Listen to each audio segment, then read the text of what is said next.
So hey everyone, আমি এতিয়া আমাৰ পৰীক্ষা চলিবলৈ হৈ আছে। এয়া সুচিত্ৰা, এয়া পাখি। এতিয়া আমাৰ পাখিৰ 16 তাৰিখৰ পৰা পৰীক্ষা, 16 জুলাইৰ পৰা সুচি আৰু মোৰ পৰীক্ষা পৰীক্ষা 26 জুলাইৰ পৰা। এতিয়া আমাৰ পৰীক্ষাৰ চলি আছে, যোগাৰ চলি আছে। যোগাৰ মানে কি আৰু পঢ়ি আছোঁ আৰু আমি এতিয়া হঠাতে আমি আৰম্ভ কৰিব লগা আছে পৰীক্ষাৰ এতিয়া প্ৰিপেৰেশ্যন। ঘপকৈ আমাৰ প্ৰগ্ৰেম দি দিলে, পাখিৰ এতিয়া যোৱা থোৱা অৱস্থা।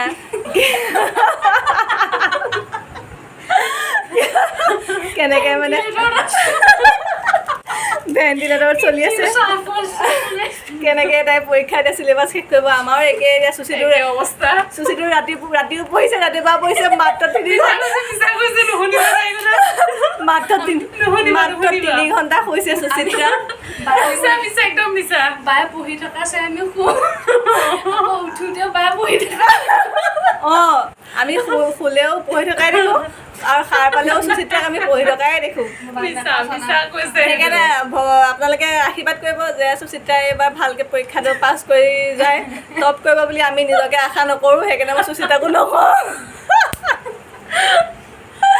বাকী আহি আছোঁ নতুন ব্লগ লৈ পিছতকৈ। Bye bye.